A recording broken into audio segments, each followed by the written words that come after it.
Kementerian Ketenagakerjaan menunda pengumuman kenaikan upah minimum pada tingkat provinsi maupun kota. Pemerintah mengklaim penundaan akibat terdapat formulasi baru dalam penentuan jumlah kenaikan upah minimum ini.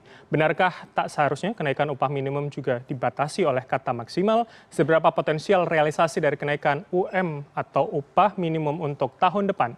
Kami akan membahasnya bersama dengan dosen hukum ketenagakerjaan FH UGM, Nabila Rizfa Izati. Selamat malam, Bu Nabila, apa kabar? Selamat malam. Baik, dan kami juga menghubungi Presiden Konfederasi Serikat Pekerja Indonesia atau KSPI, Said Iqbal, namun belum bisa bergabung, serta kami juga telah mengundang Menteri Ketenagakerjaan Ida Fauziah, namun tidak dapat bergabung pada dialog kita di sore hari ini. Oke, saya langsung ke Bu Nabila. Ketika kemudian pemerintah mengatakan batas maksimumnya adalah 10% begitu, seberapa ideal kemudian, mengingat kemudian KSPI melalui Said Iqbal begitu mengatakan harapan buruh adalah 13%. Apakah ini sebenarnya jalan tengah atau seperti apa Anda melihatnya? Secara umum saya memang melihat bahwa Permenaker 18 tahun 2022 ini adalah jalan tengah ya. Karena secara umum dari awal kan serikat buruh sangat tidak menginginkan adanya penetapan upah berdasarkan PP 36 2022 karena formulasinya dari awal sudah dikritik oleh buruh. Namun apakah soal formulasi ini sudah sepenuhnya menjawab tuntutan buruh atau enggak dan apakah itu sudah ideal? Menurut saya nanti akan sangat bergantung dengan hasil perhitungan di masing-masing daerah. Karena apakah nanti hasil perhitungan di daerah masing-masing itu sudah merepresentasikan peningkatan kebutuhan hidup layak di daerah tersebut atau belum. Dengan formulasi yang baru pun jika ternyata dia tidak mampu merepresentasikan kenaikan kebutuhan hidup layak di daerah tersebut, bisa jadi memang formulasi ini belum bisa dikatakan ideal. Oke, Bu Nabila, kalau begitu artinya kita paham bahwa memang akan sangat terpengaruh bagaimana kondisi provinsi maupun kabupaten kota untuk UMK begitu. Range-nya di berapa, di prosentase berapa biasanya kemudian idealnya untuk kenaikan dalam hitungan tahun begitu, Bu Nabila? Kalau saat ini memang ini tidak bisa memprediksi ya, karena mungkin akan lebih jago gitu membuat hitungan ini. Tapi kalau misalnya kita ambil rata-rata dari tahun sebelumnya, biasanya memang kenaikan upah minimum itu di angka rata-rata sekitar 8%.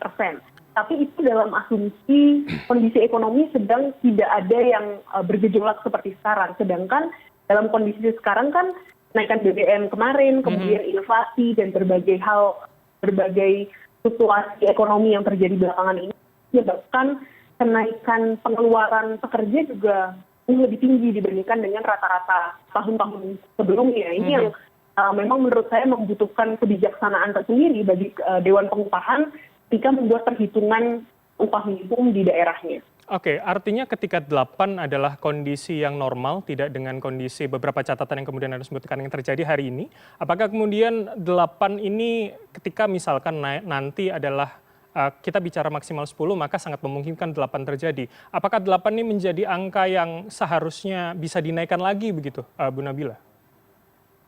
Mohon maaf, yang pertanyaan terakhirnya tidak terdengar. Ya, Bu Nabila, artinya ketika 8 adalah angka di kondisi ideal, ketika hari ini tidak ideal dengan berbagai catatan tadi, apakah seharusnya bisa lebih dari 8 begitu?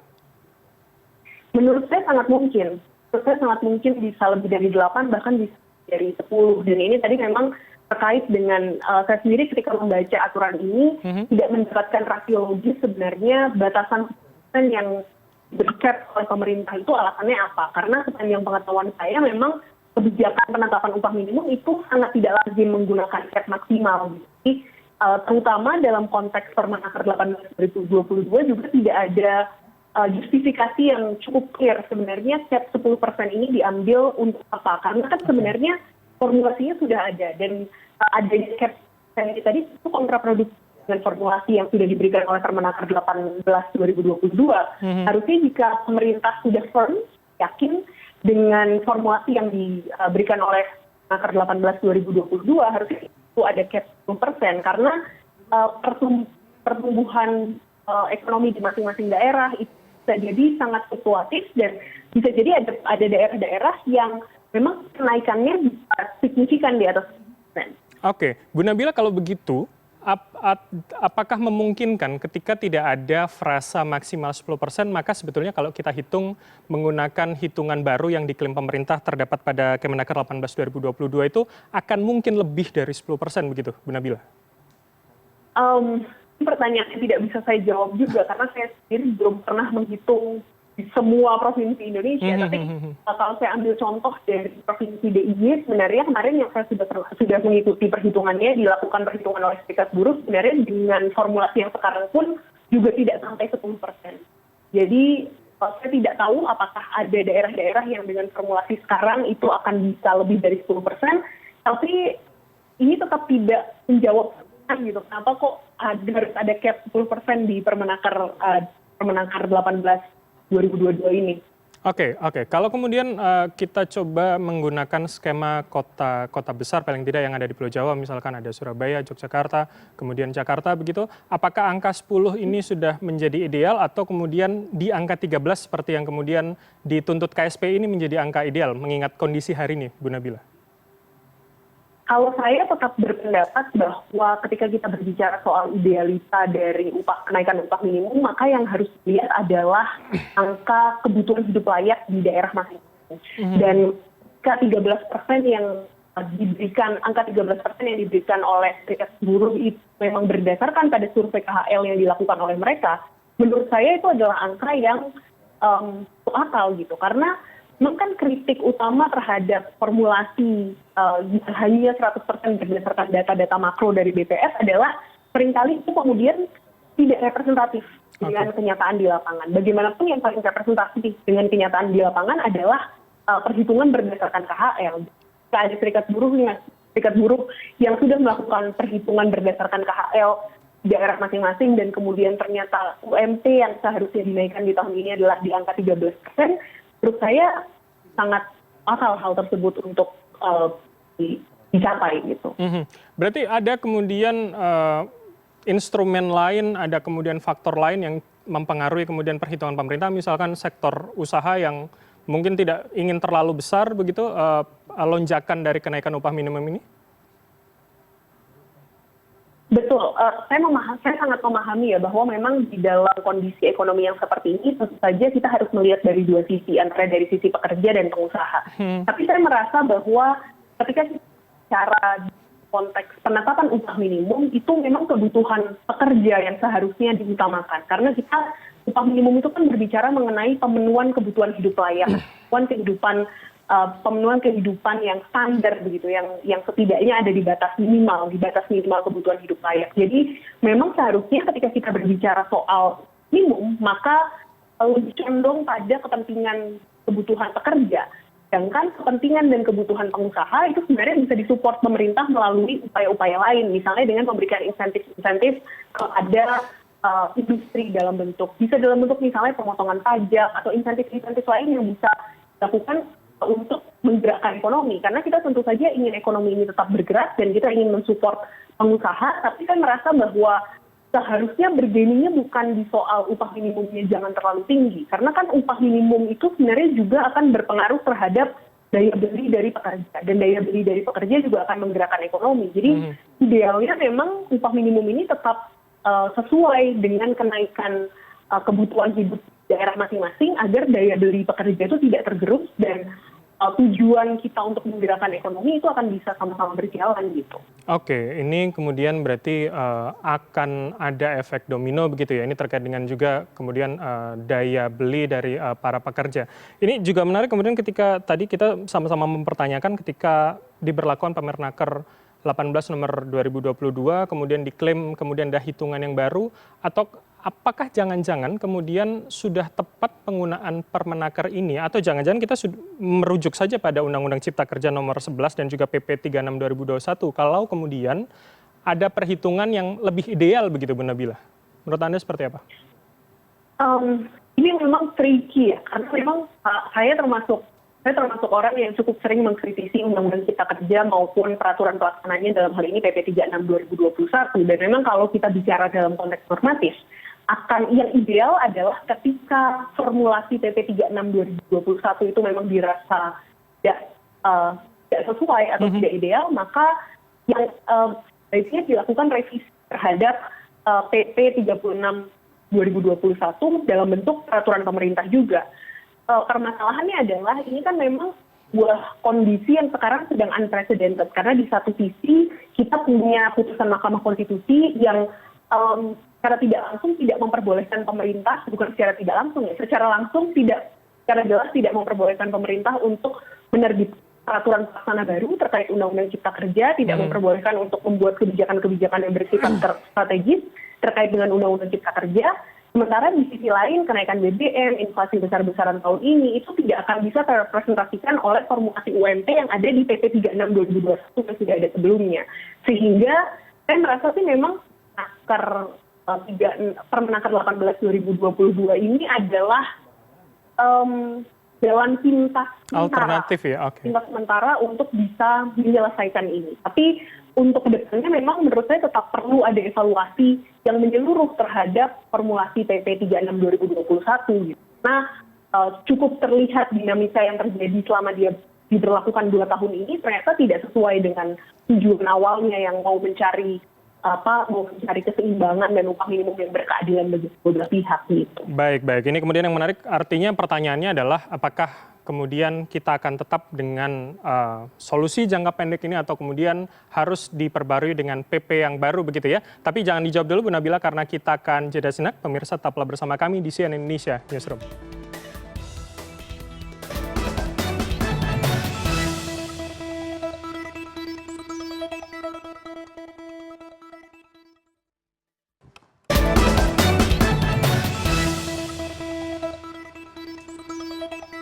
Anda masih bersama kami di CNN Indonesia Newsroom. Kita masih akan melanjutkan dialog terkait dengan penetapan upah minimum 2023. Masih bersama kami dosen hukum ketenagakerjaan FH UGM Nabila Rizfa Izati.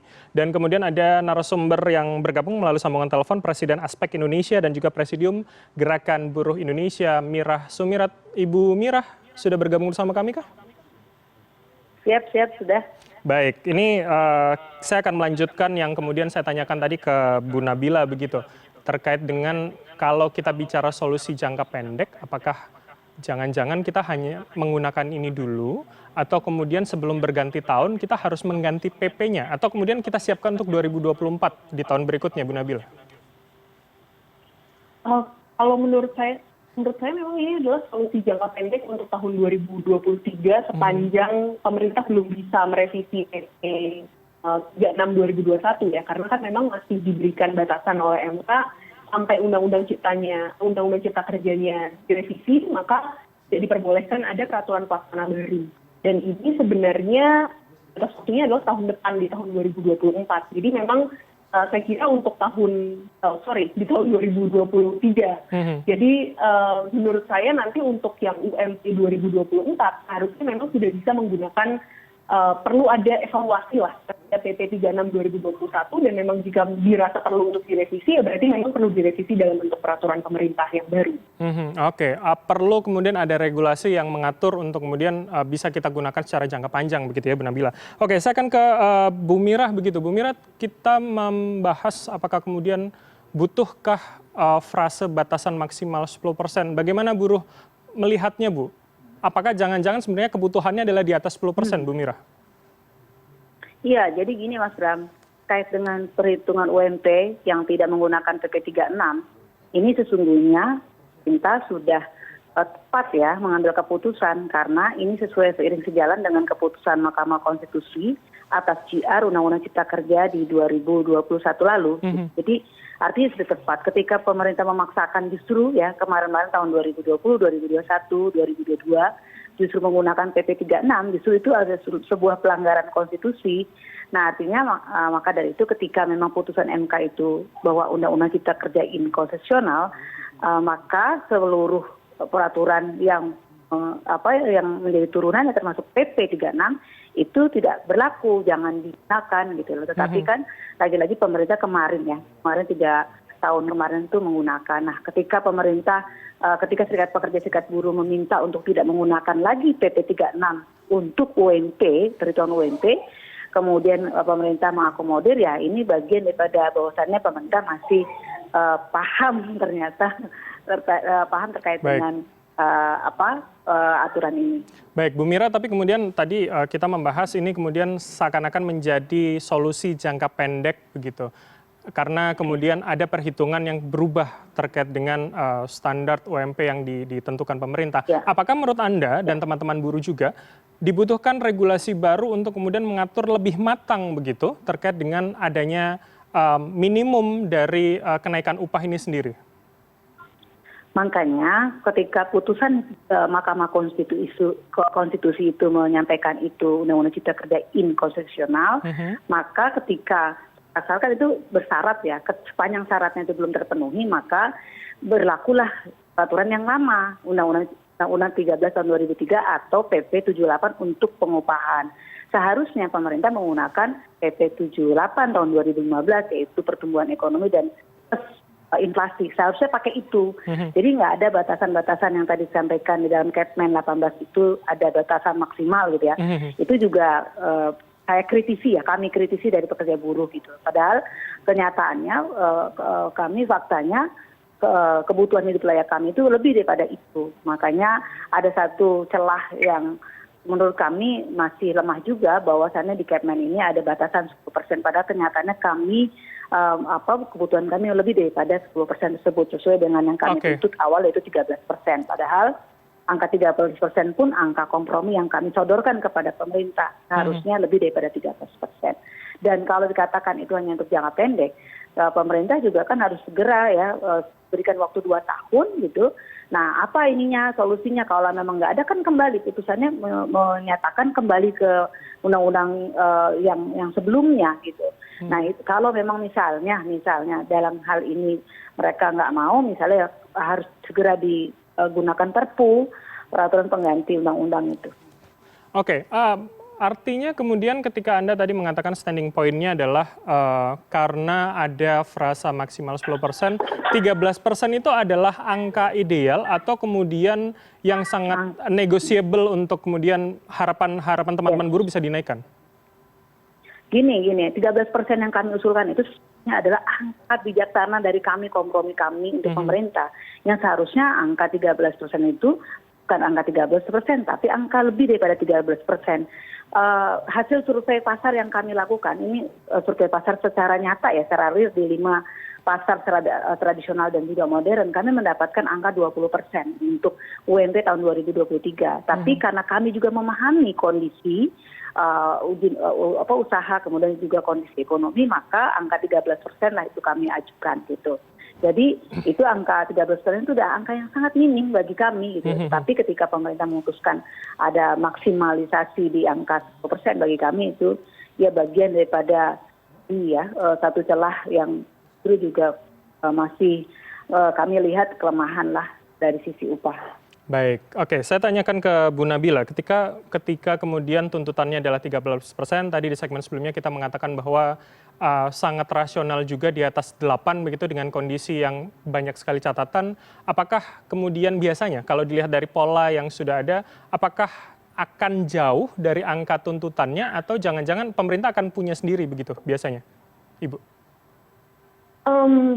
Ini kalau misalnya, saya lagi-lagi menggunakan contoh yang sudah saya tahu hitungannya di kemarin teman-teman DIY itu serikat di DIY dia memperhitungan hitungannya sih nanti kira-kira kalau misalnya di DIY itu nanti akan ada sekitar 7-8%. Dan itu juga masih bergantung dengan koefisien, kan di situ ada dalam formulasi tersebut ada koefisien 0,01 sampai 0,03 yang sebenarnya dalam peraturan tidak terlalu clear sebenarnya koefisien itu yang menentukan siapa, sehingga saya berasumsi bahwa itu akan menjadi diskresi dari Dewan Pengupahan untuk menentukan koefisien tersebut dalam formulasi upah minimum itu berapa. Dan lagi-lagi akan sangat bergantung jika memang Dewan Pengupahan bisa menggunakan koefisien yang tinggi, maka kemungkinannya akan bisa cukup tinggi hasil dari formulasi di Permenaker yang sekarang. Tapi kalau misalnya koefisien yang diambil tetap koefisien yang rendah, bisa jadi tetap akan sangat jauh dari angka yang diharapkan oleh teman-teman buruh gitu.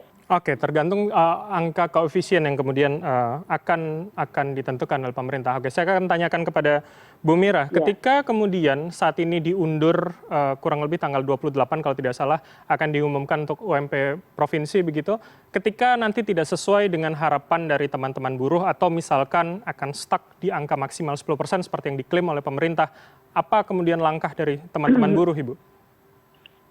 Iya, jadi gini, benar. Saya menguatkan apa yang disampaikan oleh Mbak Nabila ya. Jadi gini, Kepmen ini nih yang nomor 18 ini, jadi satu menghidupkan, memfungsikan kembali Dewan Pengupahan yang ada di kota atau kabupaten dan juga provinsi yang kemarin sempat dimatisurikan, ya, saya quote dimatisurikan atau dimatikan lah ya, oleh karena keberadaan PP 36.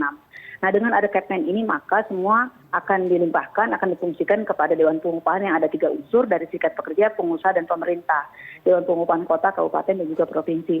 Nah, dikembalikan lagi karena ada ukuran tadi koefisien batasan tadi, maka bisa jadi bisa jadi itu angkanya nggak 10%.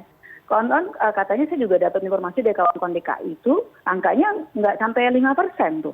Artinya ini juga masih jauh dari harapan. Padahal inflasi kan di angka 6%. Harapan kami sih masih di atas angka inflasi lah kalau bicara mau negosiasi gitu ya. Bukan di bawahnya inflasi gitu. Jadi memang ini lagi-lagi gitu angka ini karena memang tadi dibatasi secara maksimal ada angka koefisien tadi hingga memunculkan angka ya tadi tidak secara maksimal di 10%.